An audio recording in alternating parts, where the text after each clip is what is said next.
बिस्मिल्लाहिर्रहमानिर्रहीम। अस्सलामुअलैकुम। Welcome to Bibi's kitchen. Bibi's kitchen आज अपनी यूट्यूब फैमिली के लिए बना रहा है दाल चना के शामी कबाब। दाल चना के शामी कबाब को बीबीज़ किचन किस तरह आपके लिए स्पेशल और मुनफरद बना रहा है, तो साथ साथ रहें, एक एक स्टेप को फॉलो करते रहें ताकि आपका कबाब बहुत मज़ेदार और बहुत ज़बरदस्त बने। तो मेरे पास व्यूअर्स दाल चना है हाफ़ के जी, जिसको मैंने ख़रीदा, साफ़ किया और अच्छे से मल के धो के कवर करके रख दिया पानी समेत पूरी रात के लिए। मॉर्निंग को इसको दोबारा से मैंने अच्छे से मल के धो लिया है और इसके अंदर आप लोगों को नज़र आ रहा है पानी, ये पानी है मेरे पास 1.5 कप। हाफ़ के जी मेरे पास दाल चना और 1.5 कप पानी है। तो अगर आप गर्मियों में दाल चना के कबाब बना रहे हैं तो 2 से 3 घंटे, 3 से 4 घंटे भी आप भिगो के रखेंगे तो इतना टाइम काफ़ी होगा, क्योंकि गर्मी का सीज़न होता है और पानी बहुत गर्म होता है गर्मियों के सीज़न में। तो जो रात भर मैंने काम किया वो आप 3 से 4 घंटों में आसानी कर सकते हैं। तो चले आए बनाना स्टार्ट करते हैं दाल चना के शामी कबाब। दाल हमने कढ़ाई में डाल दी है पानी समेत, हाफ़ के जी जो थी हमारे पास। ये अभी हमारे पास कुछ लहसुन के जवे हैं, अगर इनको चॉप किया जाए तो ये 1 चाय का चम्मच बनेंगे। तो ये मेरे पास बड़ी 2 इलायचियाँ हैं, इनको तोड़ के डाल दिया है। अगर आपके पास बड़ी इलायची थोड़े बड़े साइज़ में है तो आप इसको एक भी इस्तेमाल कर सकते हैं। और ये 5 से 6 लौंग, ये दालचीनी के टुकड़े हैं 3 अदर छोटे साइज़ के। और ये मेरे पास नमक है 1.5 चाय का चम्मच और हाफ़ चाय का चम्मच ही मेरे पास हल्दी पाउडर है। तो बिस्मिल्लाहिर्रहमानिर्रहीम पढ़ के सारी चीज़ों को शामिल कर देते हैं। अभी अच्छे से एक दफ़ा मिक्स कर लेते हैं।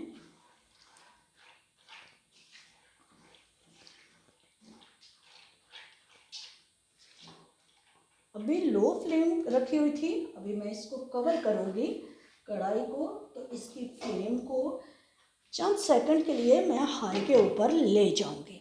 उसके बाद मीडियम फ्लेम के ऊपर हम लोग दाल को इतना पकाएंगे कि दाल अच्छे से गल जाए और इसका पानी भी खुश्क हो जाए।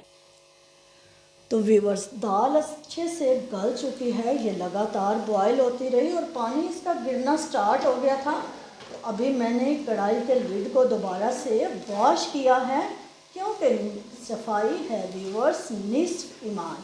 तो ये हल्का सा इसके अंदर रस बाकी है, इसको भी ड्राई कर लेते हैं, लेकिन मैं अभी इसको कवर बिल्कुल नहीं करूँगी। पानी को खुश्क कर लेते हैं और वापस उसी बाउल में निकाल लेते हैं दाल को, ताकि ये हल्की सी ठंडी हो जाए। तो व्यूअर्स, पानी खुश्क होता है, मैं दाल को बाउल में निकालती हूँ, तो फिर अपने व्यूअर्स से मिलती हूँ। व्यूअर्स, दाल को मैंने बाउल में निकाल लिया और अभी ये बहुत गर्म है, इसके हल्का सा ठंडा होने का इंतज़ार करते हैं। जब दाल अच्छे से ठंडी हो जाएगी 19-20 के फ़र्क से, तो ये जो हमने साबुत मसाले इसके अंदर डाले थे, इनका टेस्ट जो है वो दाल में आ चुका है और बहुत मज़े की खुशबू आ रही है।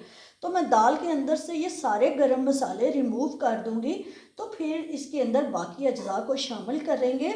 तो अभी व्यूअर्स, दाल के ठंडा होने का इंतज़ार करते हैं।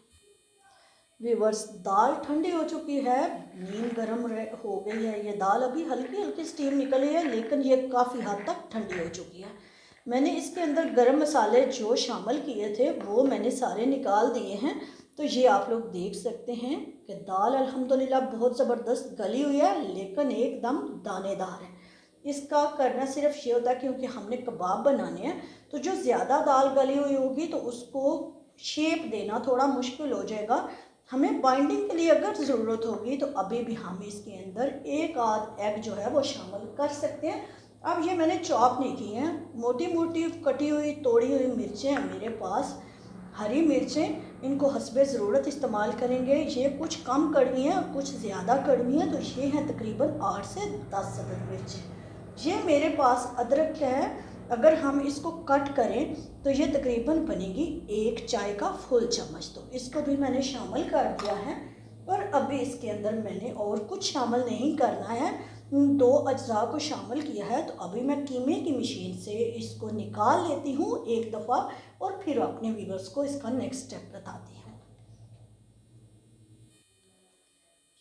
की मशीन से हमने दाल को निकाल लिया है। उसी के अंदर हरी मिर्चें थी, जो साबुत लहसुन के जवे थे वो भी थे, और अदरक को भी शामिल कर दिया। तो उसका ये फ़ायदा होगा कि साथ वो चीज़ें भी चॉप हो गई, और वो भी हमें उनको अलहदा से कूटने की और चॉप करने की ज़रूरत नहीं पड़ी है।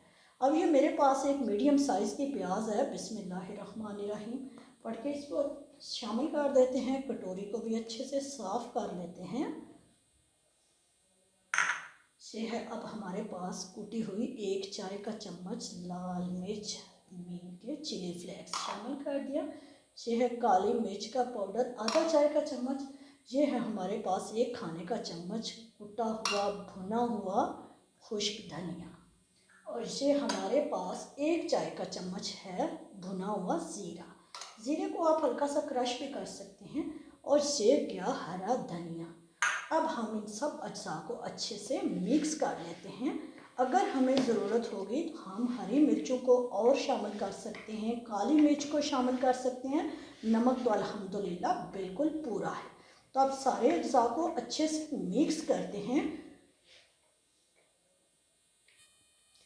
अच्छे से मैंने मिक्स कर लिया है। नमक इसके अंदर वैसे तो पूरा है, लेकिन आप जब देख सकते हैं कि कबाब को बाइंड करने के लिए भी हमें थोड़ी सी इसके अंदर नमी या मॉइस्चर चाहिए होता है। तो ये वैसे तो बन पा रहे हैं, लेकिन जब हम इनको पलटेंगे या एग के अंदर डिप करेंगे तो इनके टूटने का खतरा है। इसीलिए ये थोड़ा सा नमक मैंने और शामिल किया है, क्योंकि मैं इसके अंदर 1 से 2 एग तोड़ के तो शामिल करने वाली हूँ। इनको सेपरेट हम लोग तोड़ेंगे ताकि कोई एग शेल जो है वो उसके अंदर ना गिर जाए। तो इसी तरह मैं एक और अंडा तोड़ के तो इसके अंदर शामिल कर लेती हूँ। 2 अंडे मैंने शामिल कर दिए हैं। अभी मैं इनको अच्छे से मिक्स कर लेती हूँ ताकि हमारे कबाब अच्छे से बाइंड हो जाएं। सारे एग्स को मैंने जो आपके सामने डाले हैं उनको अच्छे से मिक्स कर लिया है। तो आप लोग देख सकते हैं कितनी ज़बरदस्त इनकी बाइंडिंग हो गई है। अभी आप लोग चेक कर सकते हैं। तो व्यूअर्स, मैं एक्स्ट्रा चीज़ों को साइड पे करती हूँ, बाउल को एक साइड पे रखती हूँ, एक ट्रे लेके आती हूँ और कबाब बनाना स्टार्ट करते हैं। सारी तैयारी मुकम्मल हो चुकी है। आप लोग देख सकते हैं अच्छा सा बैटर, अच्छी सी डो, अच्छा सा कबाबों के लिए मिक्सचर तैयार हो चुका है। ट्रे के अंदर मैंने प्लास्टिक बिछा दिया है। अब ये मेरे पास है एक अदद टूल कबाब बनाने के लिए। इसको ग्रीस कर लिया है ताकि कबाब एक ही शेप में और एक ही साइज़ के ज़बरदस्त से बन जाए हमारे पास। तो एक दफ़ा फिर रिपीट कर देती हूँ कि अगर आपको नमक और मिर्च आप लोग डालना चाहें तो जब आप एग शामिल करते हैं उससे पहले आप लोग टेस्ट करके तो शामिल कर सकते हैं। तो अब आप लोग देख सकते हैं मैं इसके क्लिप को छोड़ रही हूँ और ये जो कबाब है वो बआसानी बाहर आ गया है और ज़बरदस्त सी शेप हमारे पास कबाब की तैयार है। ट्रे में रख दिया है प्लास्टिक के ऊपर। तो एक और जो है बना के अपने व्यूअर्स को दिखा देती हूँ।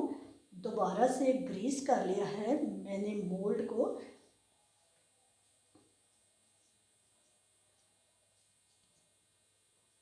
तो व्यूअर्स, अगर तो अभी तक आपने हमारे चैनल को सब्सक्राइब नहीं किया है तो ये काम कर लें जल्दी से। प्यार और मोहब्बत से एकदम फ्री है। और ये देख सकते हैं एक्स्ट्रा मैंने साफ़ कर लिया है साइडों से कबाब को, और इसकी जो पीछे हुक बनी हुई है उसको छोड़ दिया है और कबाब को आराम से पकड़ के तो मैंने निकाल लिया है। एक शेप ये मैंने बनानी है इसी मोल्ड की मदद से। और अब मैं अपने दोनों हाथों को ग्रीस करती हूँ क्योंकि मुझे 2 शेप चाहिए हैं इन कबाब्स की। एक हाथ के बराबर मैंने ये ले लिया और इसको इसी शेप में मैंने बनाना है। मुझे 2 शेप चाहिए। मैंने 2 तरीक़ों से अपने व्यूअर्स से इसको शेयर करना है। ये आप लोग देख सकते हैं, इसको हाथ की मदद से सेट किया है। और जितना मुझे लंबा चाहिए होगा, जितना चौड़ा चाहिए होगा, उतना मैं इसी तरह का कबाब भी बना के अपने पास रख लूँगी। इस तरह के कबाब मुझे चाहिए है 5 से 6 अदद। और बाकी जो है जिस तरह मैंने मोल्ड में आपके सामने बनाए हैं इसी तरह बना के तो सामने इसी प्लास्टिक के ऊपर रखती जाऊंगी। आप लोग देख सकते हैं दोनों तरह के कबाब बने हुए ही बहुत खूबसूरत और ज़बरदस्त लग रहे हैं। और इसी तरह व्यूअर्स मैं सारे कबाब बना लेती हूँ और फिर अपने व्यूअर्स से मिलती हूँ। व्यूअर्स सारे कबाब अल्हम्दुलिल्लाह मज़ेदार से, खूबसूरत से, खुशबूदार से बनकर बिल्कुल रेडी हो चुके हैं। अब हमने कुछ भी नहीं करना है व्यूअर्स। ये हमारी रेसिपी यहाँ तक कंप्लीट हो जाती है। अब इसको 10 से 15 मिनट तक हम लोग फ्रिज में रखेंगे। उसके बाद एग में डिप करके तो हम इनको डीप फ्राई कर सकते हैं, शैलो फ्राई कर सकते हैं। लेकिन व्यूअर्स अगर आप इनके ऊपर ब्रेड क्रम्स भी लगाना चाहें तो वो भी लगा सकते हैं एग की कोटिंग करने के बाद। और जब आप एग शामिल करते हैं इसको डिप करने के लिए तो उसमें हल्की सी काली मिर्च और हल्का सा नमक आप लोग शामिल करेंगे। तो फिर इसको जो है आप लोग डिप करके आप लोग डीप फ्राई करें या शैलो फ्राई करें। और ये जो शेप मैंने आपके सामने बनाई है व्यूअर्स, इसको फुल फ्रीज करेंगे पहले और उसके बाद हम लोग इसको शैलो फ्राई या डीप फ्राई करेंगे एग की कोटिंग करने के बाद। क्योंकि ये दाल भुरभुरी होती है और ये शेप जो है वो काफ़ी बड़ी है, तो इसके लिए इसको फुल फ्रीज करना ज़रूरी है।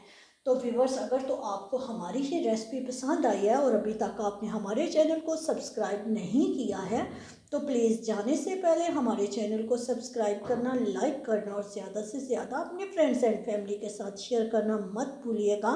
और जब आप लोग इसको बनाएं, ट्राई करें तो हमें अपने फीडबैक से भी ज़रूर आगाह करिएगा। और हम पूरे यकीन से कह सकते हैं कि दाल चना के शामी कबाब आप हमारे तरीके से बनाएंगे तो इंशाअल्लाह अल अज़ीज़ आप लोगों को ज़रूर पसंद आएंगे और आपकी तारीफ़ की लाइन लग जाएगी। तो व्यूअर्स जल्द ही मिलते हैं एक नई रेसिपी के साथ, कुछ नई ट्रिक्स के साथ। तब तक के लिए अल्लाह हाफिज़।